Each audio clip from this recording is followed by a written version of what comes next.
this with anyone who's not here, just this beginning section. And so let me just pop the agenda in the chat. Just the basic one, not your individual team ones. Do you want me to copy and paste it, Sarah? I'm there. I'm there. And just before we start proper, what Graham and I were just having a quick chat and wondered whether just before 9 o'clock, rather than just everyone going to their teams and then disappearing off, it'd be nice to just all come back together again, just for a few minutes before we all go, just for a little bit of like encouragement and a little bit of feedback from teams so that we can encourage one another before we head off. I called it accountability rather than encouragement. See, that's because I'm nicer than you. So you can come back and tell everybody else. The co-chairs can have 1 minute each to tell everyone else what they're doing, what their team's doing. Yeah. And so we'll do that, and that also keeps us to time as well in our teams. So you have to be efficient and crack through your individual agendas. So we've just got a very light, fun round question to kick us all off, which is, what is your favourite Christmas tradition in your family? So just a very short answer from everyone, just to sort of say a quick hello. So let me start. Who will I start with? I'm going to start with Morag. Decorating the Christmas tree. That's my favourite. Awesome. Angela. Yeah, I think decorating the house, getting out all the things I really love, collected from over the years from all over the place. Really enjoy that. Yeah. Basade? Opening of Christmas gifts. Absolutely. Daniel? Well, I say a bit of restructuring, because we have to make room for the Christmas tree. Reorganizing. Yeah. We did that too. Froy? I like to cook roast potatoes with goose fat and with pork belly. Very good. Caroline? Oh, is she frozen? I think she might be. Either that or heads bowed in prayer very intently. Let me go over to Pauline until we get Caroline back. Oh. Anything to do with eating, basically. Eating delicious, delightful food that I've prepared for the family and just seeing everyone looking happy. Yeah. Anne-Marie and David, if he's there. Can't see him. Oh, there you are. He's here. I like eating Christmas dinner and planning what we're going to make. Yeah. Mine's visiting family because they're spread all over the place. Yeah. Good. Tash? We start the day with champagne and then just continue. Lorraine? It's always been tradition that it's every year on Christmas that we do karaoke on the TV, see some Christmas carols. Nice. That's fun. Sarah? I really like breakfast on Christmas morning. We usually have something nice. Nice. Stephen? An Ulster fry on Boxing Day morning. A what? An Ulster fry. An Ulster fry. An Irish fry. An Irish fry. What's in an Irish fry? Eggs and bacon and sausages and soda bread and potato bread. An Irish fry. Nice. And about 3 gallons of orange juice to cut through the fat. Very healthy. Yeah, got to get the orange juice in there. Time to feel balance. healthy. Yeah. Caroline, you're back. Yeah, sorry. Probably it doesn't happen so much now, but I'm the eldest of 4. All of us piling onto mum and dad's bed to open our stockings on Christmas morning. Yeah. My sister always, she's the youngest. in between mum and dad, Mm. even in her 20s. Oh. Now, Vera says she's there, but I'm not sure if she is. Vera, are you there?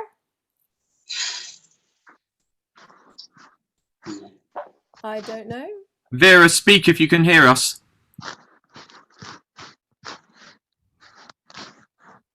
Okay. Maybe she'll appear.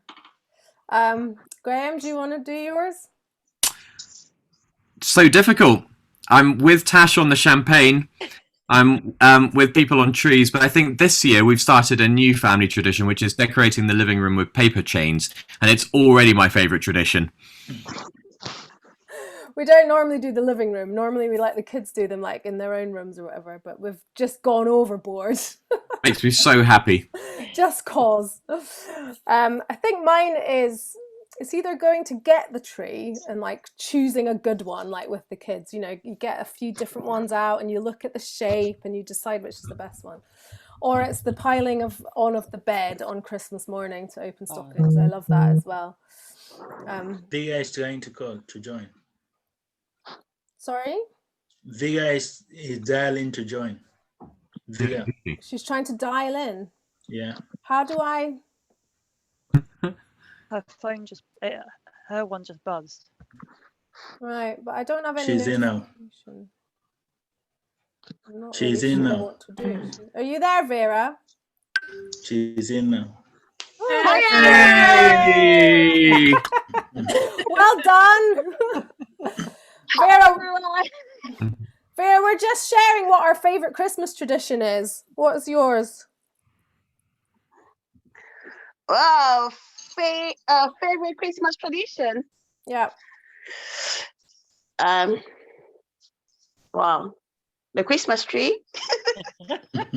Yeah. And the mulled wine. Mulled wine. That hasn't been mentioned yet. Yeah. No. Awesome, thank you. Great. So I'm going to hand over to Graham. We're going to just spend a little bit of time talking about a couple of things. So Graham's going to take over. Brilliant. Thank you very much, Sarah. And I'm now really distracted by the thought of mulled wine. And I haven't actually had a mince pie yet, which is extraordinary, really. By this time, there's normally been a bit of both. But we're going to move from the festive and the cheerful into the world of problems and issues. And we're just going to spend a few minutes, myself and Freud, thinking about how we develop a habit of action. We believe, and it's central to community organising, that we believe that we develop leaders through action, and that we develop ourselves and one another, and we win change through action. And that begins with the question of on what will we act? And that brings us to the subject of problems and issues. And in community organising terms, we use this differentiation between a problem and an issue to try and move from the vague and the general to the specific and the concrete. And in citizens' language, in organising language, that a problem is something vague and general, something that people might, it gets me down, but I've not really thought about why. It makes me angry, it makes me frustrated. Whereas an issue is usually when you're able to pinpoint some specific aspect of the problem, the specific thing that could be tackled through action. So let me give you an example of what that has been like in Hoxton, in our neighbourhood. The problem that people faced was road safety for our children on the roads. And for several years, there was growing anxiety about taking kids to school and crossing busy roads, busy with cyclists and busy with cars, and a general sense of this is becoming dangerous and I'm feeling fearful and it's a problem. But the issue was slightly different. The issue was lack of signage. The issue was there was nobody to supervise the zebra crossing. The issue was you couldn't even see the zebra crossing. The issue was that car drivers, cyclists didn't know they were approaching a zebra crossing. There were all kinds of issues that were contributing to that problem around road safety. And having done some talking with people about the problem, we were able to drill down into the issues that could then, of course, be tackled.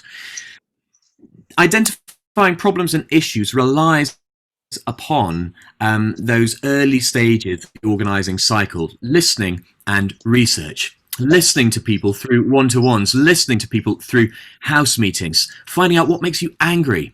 I had a conversation with someone just the other day, actually, about how valuable anger is as an emotion for getting us to think about the things we want to change in our world. And that usually we push anger away and think it's a terrible thing. But actually, if we can embrace it and work out what makes me angry and why, and is that reasonable, and is that anger shared by other people, that bit of listening in one-to-ones and house meetings can be helpful for help identify. But beyond the listening that helps us see the problems, we need also to then research and think about what are the issues that can actually be tackled. And that's sometimes to do with trying to understand who are the decision makers in relation to a problem. Who are the decision makers in relation to having a supervisor, a lollipop lady on our zebra crossing? The council. So what was the issue? What was stopping them? We had to go and do research, have meetings, do some listening, find out what could be done. And all of that led to the point upon which we could then take action to win and make a change. So listening and research begins with one-to-ones, and you get the vague and general sense of dissatisfaction or frustration, and then issues emerge from the questions and the interrogation that you do. So in those one-to-ones and in those house meetings, you can say to people, what is causing the problem that you're expressing or experiencing? How do you personally experience this problem? What's the cause of this problem? And then the research helps you go deeper into that and then leads to action. We're going to hear more from Froy in a moment about action. But for our purposes, I want to think for a minute about how problem and issue might apply with this Organising for Growth project in the area of church growth. What is the problem that we are experiencing? Well, the problem that we're experiencing in the church is the church isn't growing, it's declining. The problem we're experiencing, one of the problems we're experiencing, is the kind of sadness and the sorrow and the frustration with seeing churches decline and seeing initiatives or things that we valued or treasured decay or to deteriorate. And obviously there'll be little instances of growth and churches are growing, but overall that's the atmosphere in which we live and breathe, the Church of England in particular. What would that look like for your teams? Well, for the engagement team, the problem might be reducing numbers of people who come to worship. Less people come to worship on a Sunday now than they did at the beginning of the year. Less people do. It's just true. For all that it's easier than it has ever been to attend worship, less people come. So for the engagement team, that's a problem, but it's not yet an issue, but it's a problem. For the outreach team, the impact that we have in our neighborhood might be diminishing. And for outreach teams more generally, thinking about social transformation, it's harder and harder in a smaller church to work in partnership with other people and have an impact. Less volunteers, less opportunity and resources to do programs. These are all the problems. For the depth team, it might be that people's faith is becoming superficial and it bends and breaks easily and it's blown off course very quickly. And the sort of depth of faith that maybe previous generations had to sustain them is diminishing and declining. These are the problems. And they can be vague, they can be general, and you can feel a little bit hopeless and powerless until you get to the issues. And I would suggest that the issues in relation to our three teams and this project might be, for the engagement team, the issue might be that we tailor our worship towards the needs of those who are already in our organisation, in the church. We always have that tendency to cater to our own needs rather than to think about the people who aren't within our number. And we don't always think carefully enough about how to include people beyond our walls. What about people who find going into church buildings scary? What about people who don't know the language or the liturgy?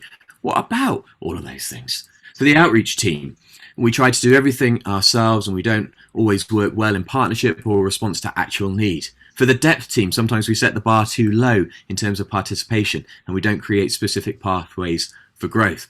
So problem, issue, and we're trying to work on the issue so that we can take action. Listening, research, action, evaluation, celebration, and the action is about doing with, not doing for. And I need to hand over to Froy to talk about action and what comes after the problem and the issue. Could you make me co-host so I can share my screen? Yeah. Thank you. And so really important when we think about problem to issue and really define like what specifically about a problem area that we want to solve, we want to think about, well, what is the creative solution that we want to do? And so for us, getting the solution right in terms of what we want to do is equally important. Without that, what we might end up doing is something very ineffective, just burns people out, and we actually don't meet kind of the goals of an ambition of our vision. And so when in community organizing, when we think about worthwhile and winnable, we often just plot it on the graph, like, you know, X, Y axis, worthwhile and winnable. But what do we mean by that? So worthwhile is what we're proposing express our values at St. John's Hoxton. Does this connect with who we are in our community and our values? There's something about how many people our project and our idea will impact. Will this impact 2 people or will this impact 200? And also, how meaningful will this intervention be to the people that we meet? Will it just be something really deep, enriching, or see something they see on social media, think, oh, that's quite nice, and then move on with their day? Next, how winnable this is. How close are our targets to us? Sometimes you think about our targets in terms of decision makers and politicians. Also, the targets could be our fellow community people. You know, how close are the young people that we want to reach? How close are they both geographically, but also in terms of relationship? Really, really important. How powerful are we? Are we just one person trying to make change by themselves? Or do we have a strong team of 5, 10 people that enable us to make our ideas and our solutions a reality? And often there are other barriers to success, sometimes political. COVID is obviously the main barrier to a lot of projects at the moment, and that will also affect how winnable our ideas are. So as we think about turning our problem areas into issues and in creating creative solutions to them, I would urge you to think, are these ideas, are they both worthwhile and are they winnable?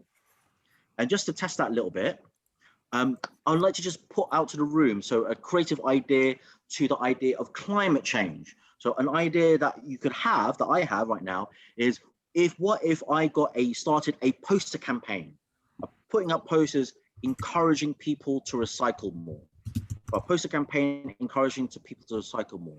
Is that worthwhile and is that winnable? What do people think? A poster campaign encouraging people to recycle more. It seems. It seems somewhat counterintuitive to shove a load of paper around the village than telling people for the greater good, Tash. For the greater good. But they can be recycled afterwards. Well, yeah, I suppose it depends what's been printed on it. But is it worthwhile and winnable? I don't know. I don't think a poster campaign actually makes people do anything, does it? Maybe I'm just cynical. Winnable, what you're looking for. It's maybe you could do it. I want to get as many people to recycle as possible. But that's your win. Your win is people recycling more. Yeah. It's probably quite low. Yeah. I think it's worthwhile because if you don't put it out there, there will be some percentage. It may not be a high percentage, but there will be some percentage that would actually attempt it. And before you know it, it might end up being winnable. Mm-hmm. I think you could definitely focus it more though. Like if you had the posters next to bins to help people recycle, because if it's just a poster walk past on the street, I think, oh, okay. And then by the time I get home, I've not thought about it. Or if it was incentivized somewhat, like if there was a challenge. The reason why I also poster as well. Caroline? Years ago, before I joined St. John, I never recycled and my sisters never recycled. But I just put my recycle bin outside just now. So ever since then, I mean, let me show you my recycle bag. My pride. I'm loving it. I'm loving it. And he's getting excited. Wait for Mercedes to come back. Not so clean. Oh wow. Hey. So well done. So I preached it. My sisters buy it. And they even gave me recycle bag. from their area, because here they don't give us recycle bag, but in their area they give them recycle bags. So yeah. I think there's something there about the importance of relationships when you're trying to accomplish something. I think you talked about before you went to St. John's, you didn't recycle. Your sister is actively encouraging you to. I would question whether a piece of paper on a wall would actively encourage and nurture us to do what we, to do good for the planet. I think that it'll be very effective. I'll be very effective in like reaching a lot of people on message, but will I lead them to behavioral change? And I think these are the questions that we need to ask when you're thinking about our tactics and solutions. Is it worthwhile to do this? Well, I think it's worthwhile to think about, let people know about the message, but is it winnable in terms of the idea of it changing behavior? Maybe not. Maybe one person or two people might change their ways. But I think for Seda, it took a conversation for you, seeing what's happening at St. John's, speaking with your sister, to make that journey for yourself. And I think that to me sounds a lot more winnable for me than a poster campaign. And so this is just a frame and an idea to think about as you journey for the next coming weeks and months. What are you doing is worthwhile and winnable? Graham, and then we'll move on. And Froy, I was just going to kind of comment and query, I suppose the other thing about the way we've framed this whole project is that we're developing leaders and building up our community. So we're doing things with one another. And so if there's something that it's easier to win when we do it by ourselves, it's probably not the right win. Is that fair? Exactly. I mean, if it's so winnable you can win by yourself, maybe it's not that worthwhile then. Yeah. Yeah, and sometimes doing things with other people will be the win. So what we're going to do now is we're going to move on from worthwhile, winnable in terms of solutions into what we call action reaction. So you have got your brilliant idea and it's perfect. So what do we need to do to make sure it is as effective as it can be in making it real? So in community organizing, action is really, really important. We say that an organization needs action as a person needs oxygen. Without it, they will die. That's true for both Citizens UK as an organization. It's true for your teams, as the Growth Project, but also depth outreach and engagement. But it's also true for St. John's Hoxton. Graham, if St. John's Hoxton stopped doing Sunday services, what would happen to the church? It would be a lot cleaner. No, it would decay, deteriorate, and die. It'd be a pile of rubble in a couple of generations. And you would, and basically you'd be a vicar in a very empty building, I would imagine. And so for us, that's true for a church, but it's also true for your teams that you're building. And so you need to be, we need to be in the habit of action. How can we be in a habit of action? It's really important that you talk about things and get things right, but if you don't do something, your action will die. And they talk about sometimes you can overthink things, and sometimes over analysis can often lead to paralysis. The scale of a successful action depends on the power you have.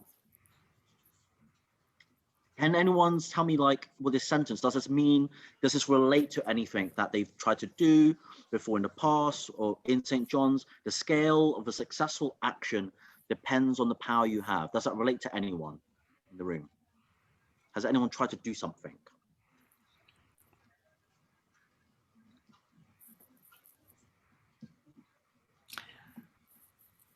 I can see loads of people on the screen who are involved in an action to try and get toilets in a cafe in Shoreditch Park a few years ago. I was watching the video just the other day. Lorraine, Bussetti, Angela. Well, we tried to highlight the issue, and but we didn't. I guess we didn't have the power, or didn't get to the people with the power in time to have the toilets at the end of the park we wanted them. They're at the other end. They're going to be at the other end of the park. Oh, they put him on the different end.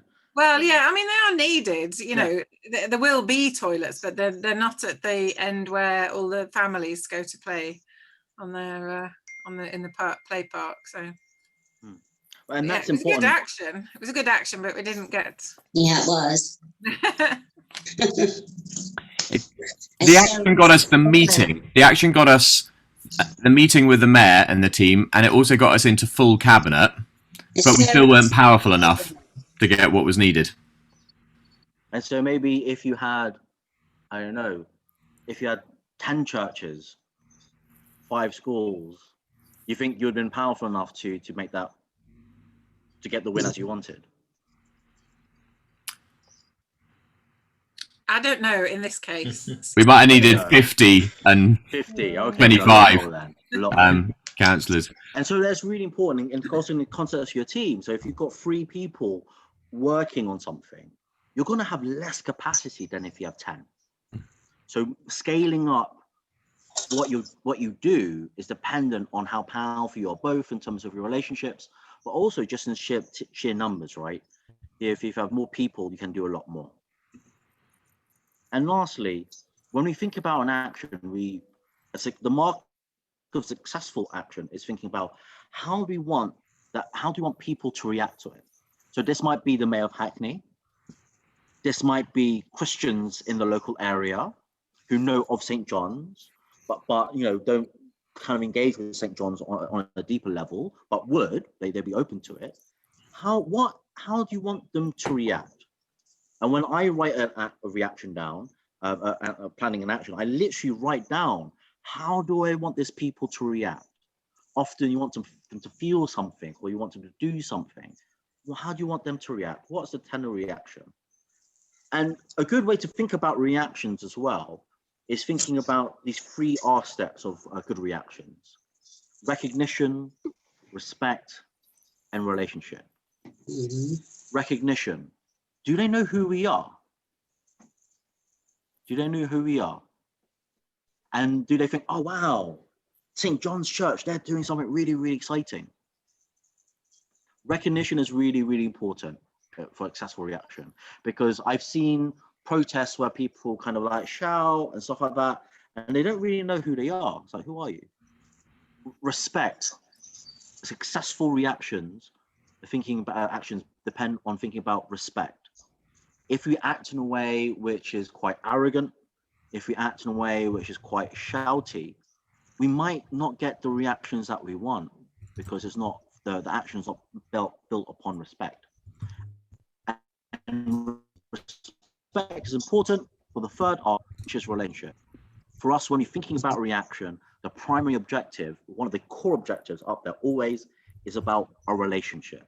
Now, this can be a relationship with a decision maker, for example, the mayor of Hackney, or with like companies like Amazon. So me and Graham have been doing some actions on Amazon lately, and we've found some interesting relationships on like laptops and things. But it's also, we want to think about, when we think about actions within community organizing, we think about the reactions or relationships we build within our communities and with the community leaders we work with. How do we want them to react in a way that strengthens the relationship between people who are already involved or people who did this the first action that they've attended? So as you go ahead and think about the reactions you're planning, think about the fact that you need to keep acting and how often you want to be. You probably want to act like every week, but if you're not acting maybe every like 2-3 months, maybe there's a bit of a problem there. Think about how much capacity, how much power you have, and think about, well, what is the intended reaction that I want? And I'm just going to quickly finish on one action that I ran. So one of the big problems we did problem issue was the fact that there was a lot of opportunities in like an Olympic Park with a lot of big companies. The tangible issue that we thought we could do with the people that we had was to get one employer, BT Sports, who were the most prominent employer in the Olympic Park, to offer paid work experience placement at a London living wage. So it's a big, big problem where you suppose a small, very tangible, meaningful issue. We did an action. Well, the reaction we want is we want to get a meeting from them. Okay, they had no idea who we were. So this is all around from ELAT. They had met with BT Sport beforehand and basically got nowhere. Even Hackney Council had met with BT Sport and walked away empty-handed. So what we did is we rocked up with 70 young people and allies wearing football shirts. banners, don't leave us on a bench, BT Sport. And we also brought a cake on the top right saying 40,000, which is the number of promised jobs on the local area. And we brought a cake because I firmly believe if you bring a cake, you can't call that a protest. So you weren't protesting, you're seeking a working relationship. And we also brought a letter saying we want to meet with you to talk about a paid work experience program. That action got the reaction. It was a bit tense, I'm not gonna lie. They brought security guards, which was interesting. But they agreed to meet. They agreed to meet with us. And now they've agreed to deliver work with us, deliver paid work experience at a London living wage, which is unheard of in that industry. And so really thinking about the reaction you want from the people you intend to engage with and act upon is really, really crucial to make sure that's successful. If we had went down to that building saying, companies like you are all evil, you're all money making and whatnot, A, like that would have been effective. B, we wouldn't have got what we wanted, and C, we probably wouldn't make someone's day terrible. And that's not the objective of what Citizens UK and community organising is. We want to build constructive working relationships with people in power. And this idea, I believe, with this frame is also really, really important as we seek to engage people in our communities. Thanks. Thanks so much, Troy. That's really, really helpful. So that's something, I guess, as we go off into our teams, bear that in mind as you're thinking about the actions that you're planning, thinking about what reaction you're after, thinking about what's winnable, all that stuff. So it's 8 minutes past. We're going to just have a couple of minutes break just so that, you know, you can rest your eyes from the screen for 2 or 3 minutes. Pop to the loo, make a cup of tea, whatever you need to do. And then while we're doing that, I'm going to set up the breakout rooms. So when you come back, if you're in depth or outreach